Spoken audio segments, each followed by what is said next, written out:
What's up, everybody? Welcome back to another Friday night here on Outpost Unknown. My name is Matthew, and I'm joined once again by Jeremy. Hey, how you doing? Tonight, Jeremy, we're going to chase down some trucks that may or may not be holding alien bodies. Are you excited? Oh, you know I am. Okay, well, let's get into it. Tell us about E.B.E. Starts with the Horrible Iraqi effects. Air Force. I wrote something out about that. I want to talk about it later on for sure.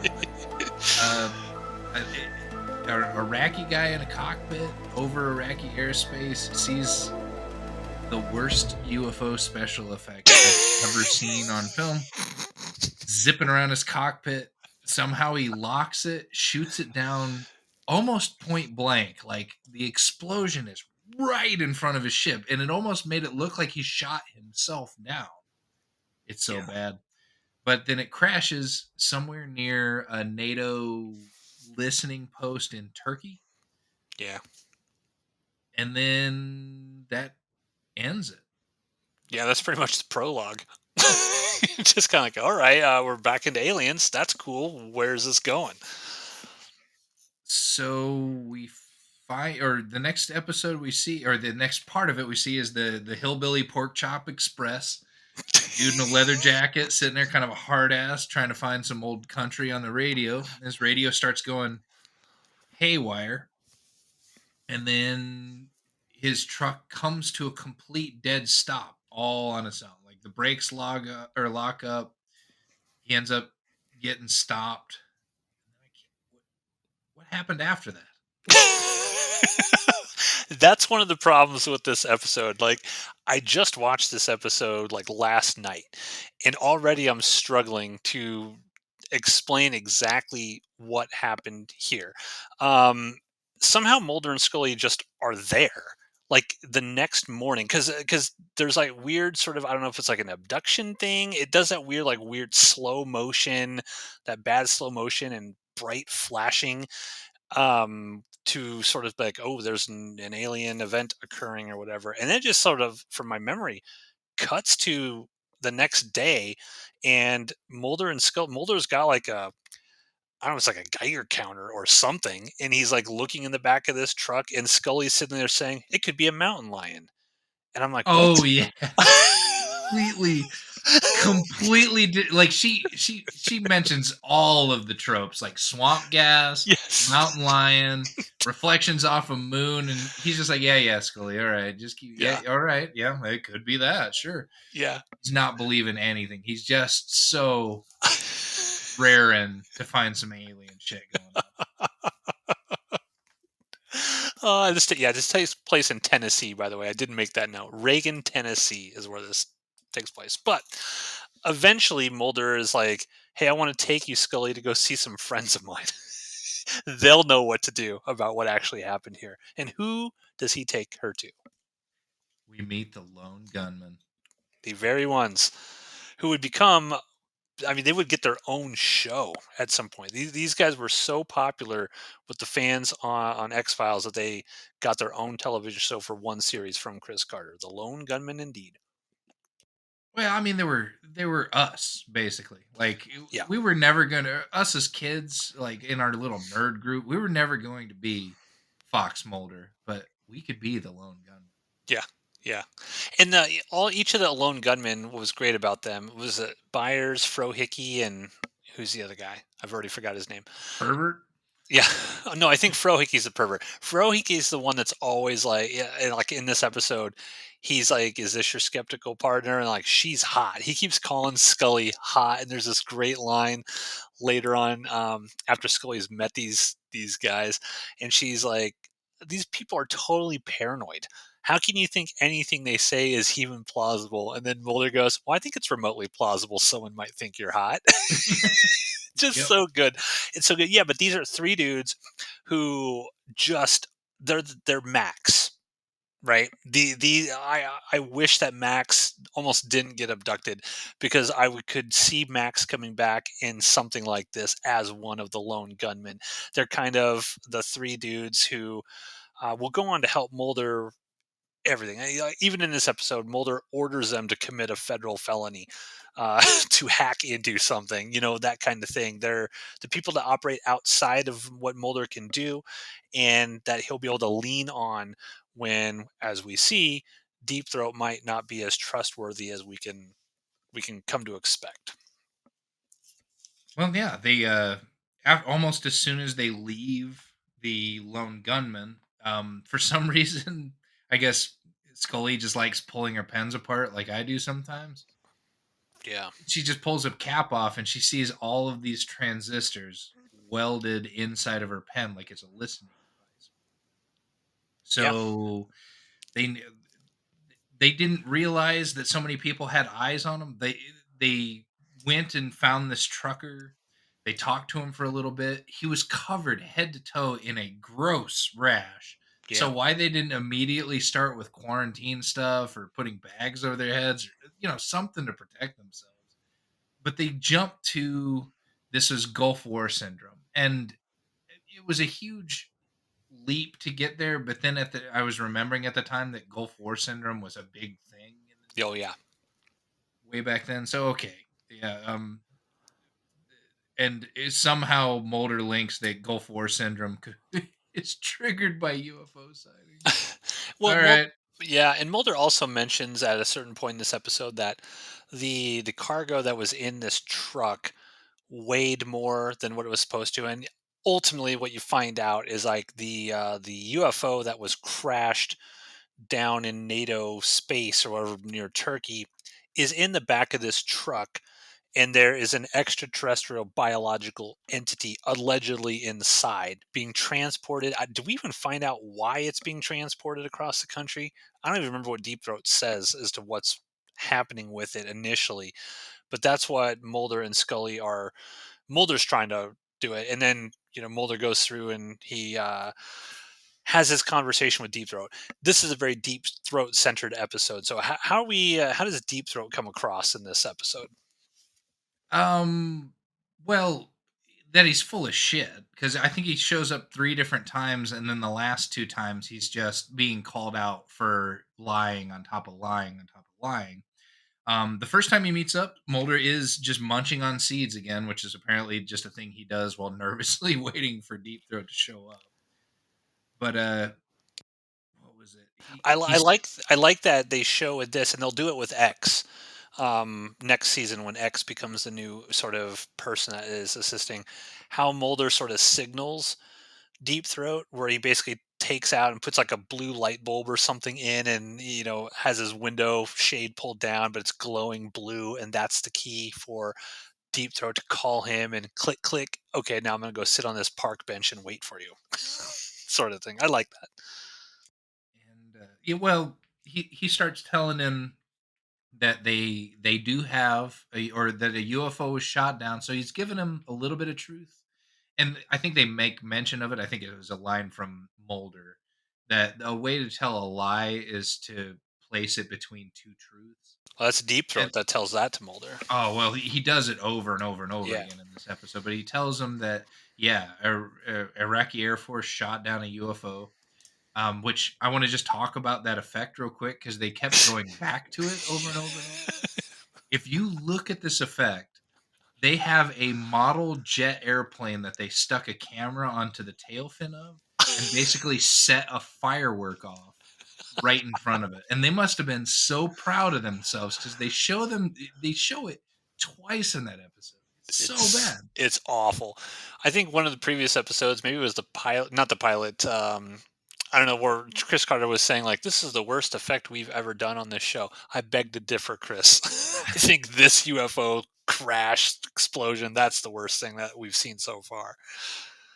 So he tells them that they're taking this or they're driving cross country with a UFO and a semi and taking it to Fort Benning, Georgia, which no, Fort Benning has its own or Lawson Army Airfield out there, which they use for deployments and trainings and all sorts of things. Like just about anything, any bird that we have can land there. So if UFO debris is coming from Turkey, it will land at Benning, and if it needs to go somewhere else, it will take off from Benning to go to your your Wright Pattersons or your Los Alamos, or in this case, somewhere in Washington, instead of just packing it away in a semi and driving it cross country. Yeah. But they interrogate the trucker, getting all the way back to there. They interrogate the trucker, and then the county comes in and says, "We're just letting this guy go. We're not supporting this anymore. Get the hell out, FBI guys. You don't have well, they didn't drop the you don't have jurisdiction line, but you could tell that somebody was pulling strings behind the scenes Yeah. to let the semi just keep going across the country.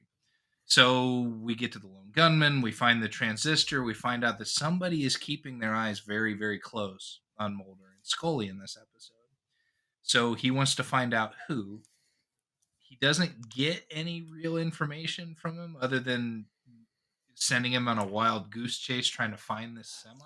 And this is what's funny because when there's multiple, like, I love the big picture of this episode and what it's trying to say, and how Deep Throat, because every time we've seen Deep Throat, and Mulder mentions this in this episode, he's like, he's never led me astray. He's always told me the truth. Every time he's told me to go do something, or something's been there.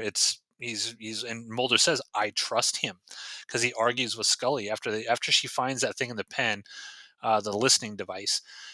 She tells him, like, who is this guy? He doesn't even say, he's like a deep undercover or something. And Scully, rightfully so, is like, I don't trust this guy. He could be playing us completely.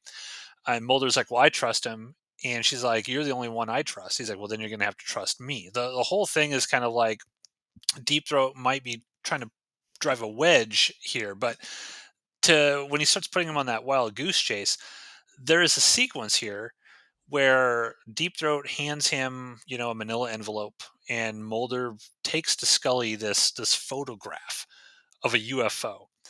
And Mulder literally says, I wrote it down, this is the best photographic evidence I've ever seen. And this is the most horribly photoshopped picture that I have ever seen. It looks ridiculous. And immediately Scully says the same thing. Like, this is trash. It's garbage. You're so consumed and obsessed by this. You're willing to believe anything.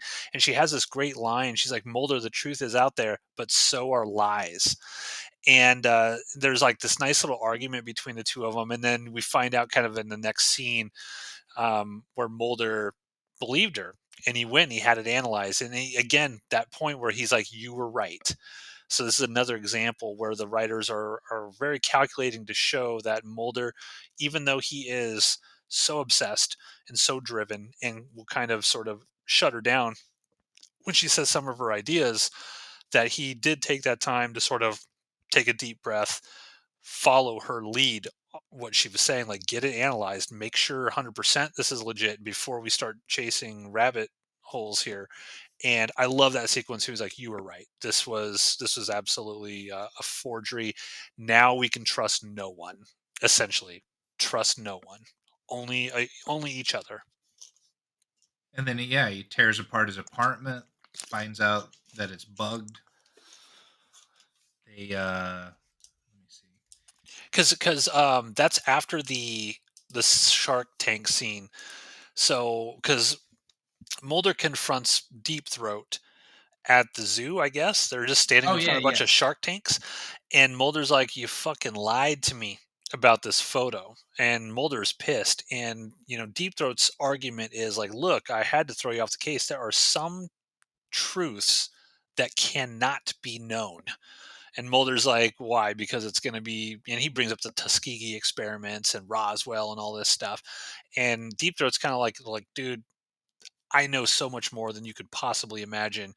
If this information gets out, there's going to be mass panic. I had to throw you off the trail here.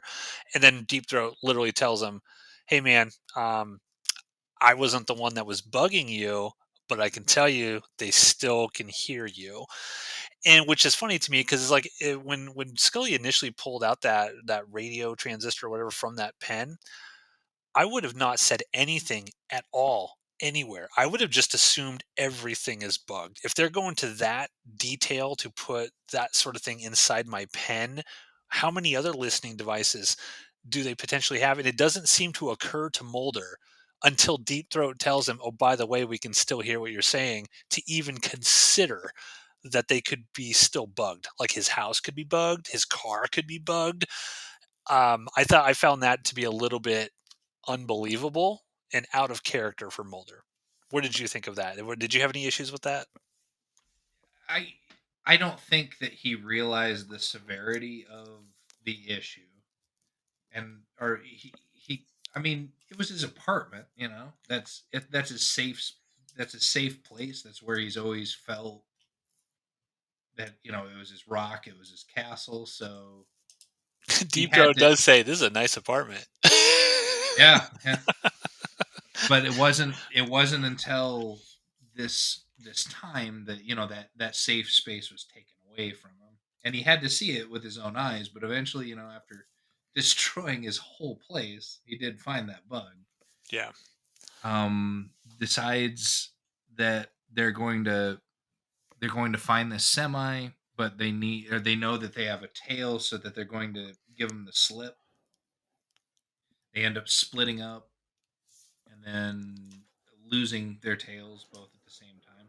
I thought it was interesting that Scully was at the airport to take a flight at 9:16 a.m. to Seattle to get out ahead of the semi. Like, they were up at 8 a.m. giving their tails the slip. Yeah. I, I barely had coffee by that early. Well, they believe at this point in time that there's an alien in the back of this truck, and Mulder is not going to let that go. He's got So, to find that alien. So yeah, they get out, or they know that this truck is going cross country. They have it traced because they're getting reports of sightings of aliens that apparently the aliens want to get this body back, or this live being back, or whatever. Yeah, because Deep Throat makes that mention. Well, that's later. We'll get there, but we find out why we technically have this alien on our soil, even though I feel like shouldn't it be in Turkey? Like, shouldn't Turkey be handling this instead of the United States? But we'll get there. So they get out ahead of them. They end up finding the semi, pulling the semi. Well, no, They they get attacked by aliens. That's right. Yeah, Or because some zombies. they're following the semi. They see it and they pull out. They follow it, and then suddenly again you get that flash of light. You get that horrible slow motion stuff, and then the semi is not crashed, but it's just kind of like in front of them, not moving, and then they jump out of the car, and that's when all that goes down. And then Mulder says something like, "Hey, I think we were just witness to a rescue mission or something like that." But then he realizes right away that that was all staged also. So everything that they've been doing in this has somebody has been behind the scenes staging all of these events to make it seem like they are real, but maybe they are, but maybe they're not. Like you said, Deep Throat makes that comment that a lie is most convincingly hidden between two truths. And that comes back into play later on at the end of this episode as well. But they come to the realization that this whole alien abduction thing on the truck that they were following was staged. And they trace it back, or well, they find out that what they were actually thinking that they were chasing down stopped at some point at a power station in Wyoming, Something like that. Yeah, it's real weird. because there was UFO. It was a UFO hotspot at that point. So it's Yeah. like, okay, so this is still going down. They get the lone gunman to hack this place and print them off badges, I or love give that them. Mulder's like, "Hey, hey, turn off the recording." The guy's like, "Oh Yeah, yeah, it's off." No, no, turn it off right now because I'm about to tell you to commit a felony. and he doesn't turn it off. No, he Like, doesn't. He doesn't. and so they get credentials to get into this facility. They go into the facility and start wandering around. They're obviously lost, and they get busted by an army guy. So the army guy says, like, start following me over here. They know that there's a specific door that they want to go through that they don't have the clearance to go through. Level 6. And while they're being escorted out by this this army fella, this sergeant or master sergeant. Mulder just bolts down the stairway like runs down the stairs. Well, that All of soldier pulls out his gun and is about to shoot Mulder in the back, and Scully saves him. She yeah. basically jumps and knocks the soldier's gun out of the way because I was like, "What the fuck is Mulder doing right here?" I mean, he is just out of his mind, obsessed at this point. So he's running down these stairs. A bunch of dudes show up in their Class A's and rifles. I'll tell you, I don't, I don't remember there ever being a guard duty where I had to wear my Class A's and carry a rifle with me. But you know, this military is just a different. He finally gets to this open area that looks like something out of fucking Doctor Who. You see all these who's-its and Yeah, was-its like spinning around, and you see this radiation chamber with a bed in it, but you could just barely kind of see it. It's angled in such a way that we can't quite see what's in the window. So Mulder starts sprinting towards it, and soldiers get in his way, and they're like, back down, blah blah blah. And then Deep Throat shows up, and he dismisses all of the soldiers, says, "Go on about your business," and tells Mulder, "It's like you don't want to look in there anyway. Whatever's in there is dead." He tells them about E.B.Es, which I guess we've never identified what E.B.E stands for. Extra. extraterrestrial biological entity. Apparently, there's this ultra secret conference that Russia, the United States, both Germany's, like every major power in the world, all came together and said they came to an agreement. They can't agree about anything else, but they came to one agreement that if you get a hold of an EBE, an extraterrestrial biological entity, it is your job to murder Yeah, it. And where then, yeah, okay, wherever the plane or the UFO crashes, right? If one's still alive, it's the responsibility of that country to take care of it, get rid of it. Which is why I didn't understand why it crashes in sort of like the Iraq Turkey-ish border around NATO. Why was it in the United States in that case? Like, why that wouldn't have been our territory or jurisdiction or anything like that. So why wouldn't like Turkey have handled this or another NATO country in Europe? well, I mean, we've apparently handled crash retrievals in other countries to include, like, we just told Brazil. There's a lot of stuff about a Brazil UFO or an alien crash landing where an alien ran into town and started scaring the shit out of people. That's been a popular story lately. The U.S. government just showed up with the blessing of the Brazilian government and just took everything out of there. Hmm. Um, One of the first UFOs, and this is a really, really weird one, apparently crashed in Italy in 1933. And the Pope, the Vatican got involved and let America know, and then we swooped in and got a hold of it and brought it back to our country.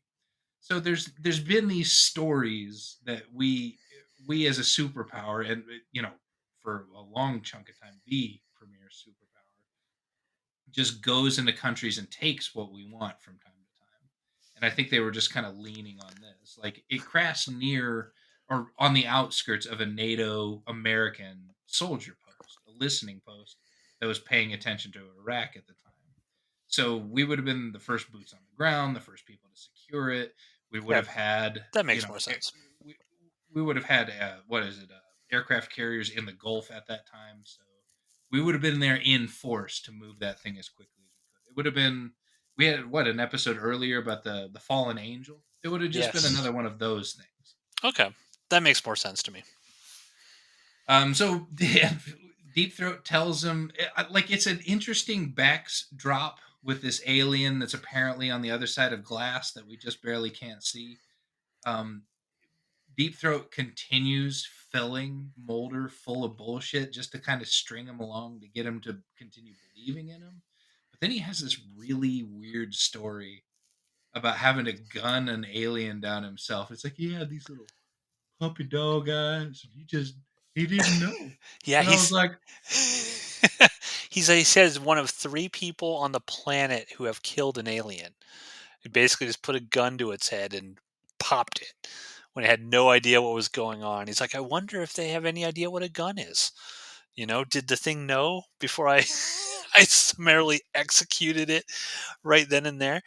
Um, and that's interesting because the cool thing about this whole sequence, and this is probably my favorite part of this whole episode, this whole interaction here between Deep Throat and Mulder, is Mulder's listening to this and he doesn't know what to believe because Deep Throat's saying some crazy shit here, but he also tells Mulder, "Don't look in there. Like, don't look in there. You're not going to like what you see." And at first, I'm like, why wouldn't Mulder just immediately go over there? Like, why would Mulder be sitting here listening to all of this shit? Because nothing that Deep Throat is telling him is anything that would make Mulder say, okay, cool. Yeah, I won't look through this window. I won't take 3 steps to my left and see what's in Yeah. here. So I Yeah. don't understand necessarily, and Deep Throat walks away multiple times. Like he turns his back to him and walks as he's telling the story. And I'd be like, yeah, once his back's turned to me, I just kind of like peek my head to the left, kind of see what's in there. So it's a weird frame setup of how this is all going, but I liked it. I thought it was cool and interesting. And Mulder does exactly what we would all do in that situation is we would have a look. And what And does he there's find? nothing there. Yep. Absolutely nothing there. And it becomes this thing that's like, what of that story was Deep Throat being truthful about, essentially? Because Deep Throat already says, hey, the you hide a lie between two truths. What are the truths in that? And then what is the lie? And we as an audience, we don't know. We just don't know. And of That's course, kind of Scully weird misses though. all of this. Oh, as always, Yes. she never sees any of it. But yeah, was this entire episode, was everything that happened in this episode just a way of Deep Throat fucking with Mulder? Was there never an alien? Was there never, because they explained away the UFO attack on Mulder and Scully in front of that semi as maybe a helicopter with a sound gun and a bright light rack on it. Yeah. But was Yeah. all of this just a setup for Mulder to be strung along, but none of it was real? Like there was never an alien, there was never an alien presence. It was just a Well, government op.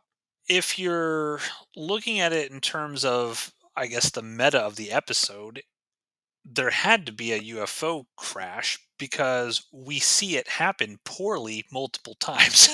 Like we see the Iraqi fighter jet pilot shoot down a UFO.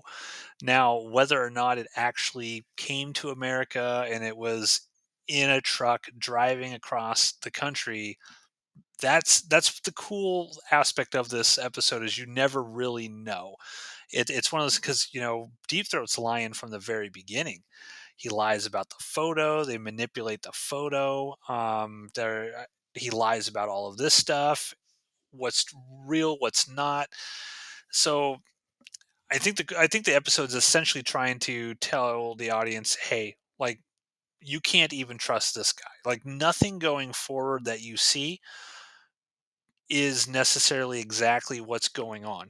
And I think that this is like the power of this episode. I think it's very underrated in its importance in the grand scheme of things with the X Files because we take it for granted that when we're watching this as viewers and we're living like vicariously through Mulder and Scully, primarily Mulder because he sees all of this stuff, that everything that's happening is him being given information that no one else knows. And oh man, he is so tantalizingly close. He's taken the photos of the crash, but then of course it gets, taken away from him. Um, Everything is actually real, but it makes you question, well, what about in Fallen Angel when, you know, Deep Throat specifically sending him to go to a crash site? Like there is an alien in that episode. We see it as an audience running through the laser tripwires and stuff like that. But why would Deep Throat send him there, but then send him on a wild goose chase with this? Because Deep Throat could have just assumed, well, yeah, if I send Mulder to go check out this crash site, what if Mulder finds the alien? How is that any Maybe, different if he finds the alien here? I mean, maybe he was banking on Mulder getting killed by that alien. He did Could be. get hit. He just kind of got tiger uppercutted by him instead of Yeah. shocked to death. But Yeah. And that's one of the, and we do get that. I think the last episode we saw Deep Throat in when they were about ready to fire Mulder and they couldn't because Deep Throat overruled the people who are about ready to fire him. And Deep Throat says something like, keep your friends close, but keep your enemies closer. So already we're like, okay, is Deep Throat really on Mulder's side here? This makes me change my entire opinion of Deep Throat as a viewer, right? Because I'm like, well, nothing this guy says I can trust anymore. Like, what is his ultimate agenda here? mhm. He claims he's trying to help Mulder, but he can only help Mulder by lying sometimes. And then it's like, well, you're an unreliable narrator now at this point. And I think Mulder tells Scully at a certain point, he's like, we're on our own. Like, there's nothing more we can do, even though we got the lone gunman who will help us out in future episodes. But it's an interesting episode. What were your overall thoughts on it? Did you like it?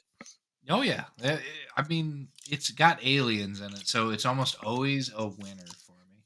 Yeah.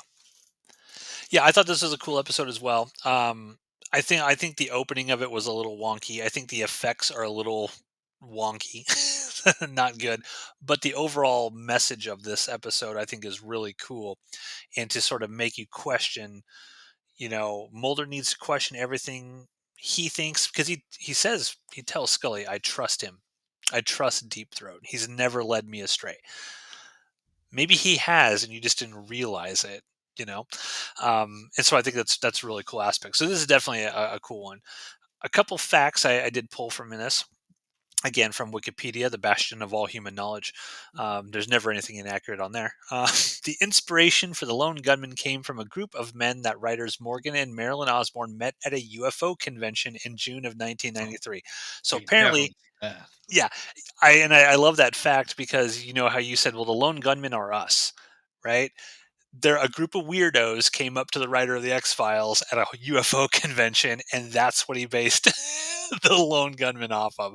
So that's cool. And I did love that quote. I think it's Byers who says the quote where Mulder brings up the listening devices and all in an E.B.E. and he goes, "That's why we like you, Mulder. Your ideas are even weirder than ours." I thought that was such a cool line. Interestingly enough, Wong said he was disappointed with this episode, feeling that he, quote, didn't do a great job on the script. We wanted to do a show that's all about paranoia and a conspiracy theory, but at the end, I feel like we didn't really gain a lot of new ground or learn a lot of new things. I think we played a lot of texture instead of substance, unquote.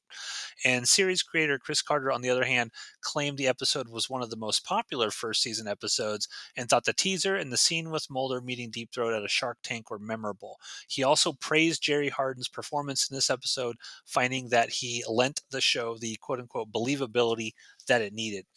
And I think that uh, James Wong's a little too hard on this. I can see where he's like, I think it's a little not written great, but I think the intent behind what he was doing is super super strong, and I tend to lean more towards what Chris Carter thinks about this episode. I think this is really really really cool. I liked it quite a bit.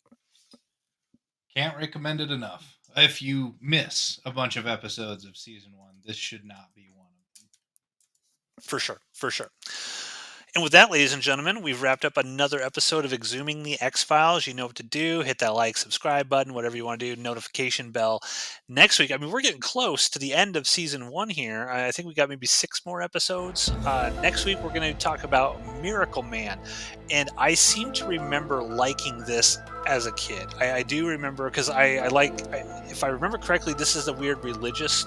Is this the religious healer episode? I know there's one of those.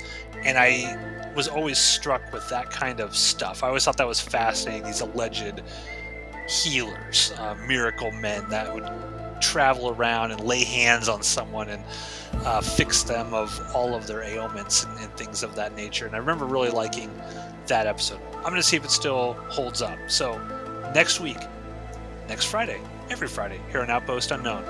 We'll see you then.